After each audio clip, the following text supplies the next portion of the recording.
A common injury that we will see at our clinic, particularly with field and court sport athletes, is the adductor or the groin strain. And this is commonly experienced when there's a change of direction or some sort of lateral or rotational movement that's taking place.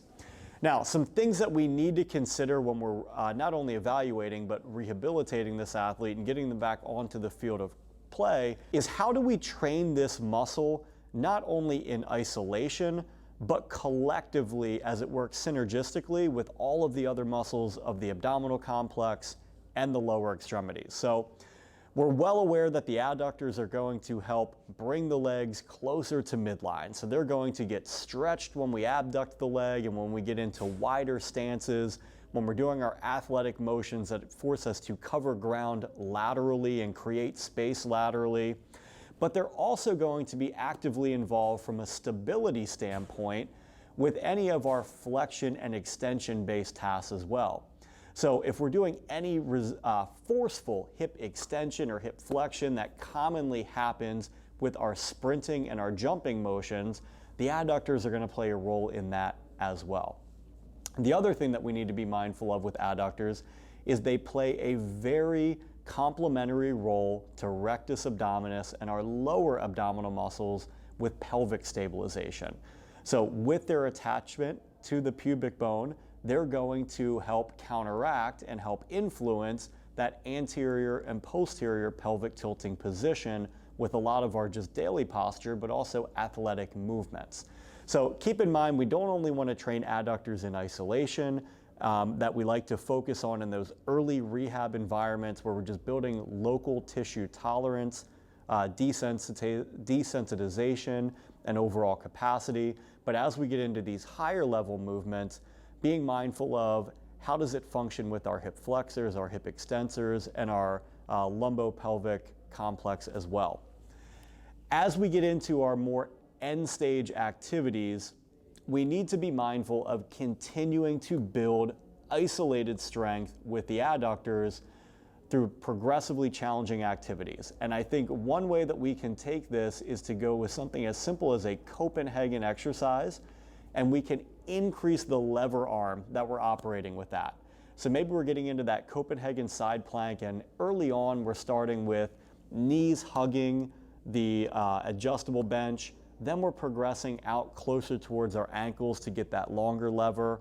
And then maybe from there we're going not only in an isolated or an isometric fashion, but we start working with actually actively lowering and elevating the pelvis to and from the ground. So that way we get not only that short, but that long lever, and we get to actively lengthen and contract that adductor complex relative to our own body weight, very similarly to what we're going to be asking it to do in higher tempo, higher velocity environments of our field and court sports with multi-directional activities.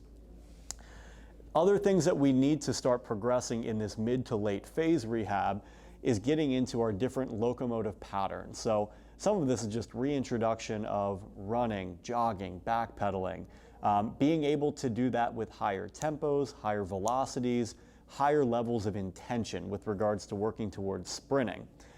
As we build up our confidence and our overall capacity with being able to run in a linear fashion, we should be able to start moving laterally with a little bit more confidence and a little bit more comfort with that. So things that we need to look at laterally, not only can we shuffle, but things such as a crossover step, where we're actually asking our leg to cross midline and engage that adductor through its full range of motion in a fully shortened and then into a lengthened position as we're driving and pushing off from there. Other things that we need to look at is how we are changing direction. So are we getting into different activities such as a reverse pivot or some of our hockey stop type maneuvers? Are we working on some of our jab steps or our other moves that we're doing to create space on the field? With all of those activities, I think it's important to start with them at a very low intensity, teach them just to kind of go through the motion, almost like they're learning the motion for the first time, incorporate it into a drill, and then gamify that drill with a higher level of speed and some sort of reactive and potentially contact component later on before we release them back out onto the field. Last part of adductor strain and groin rehab that we need to be considerate of is our general fitness levels.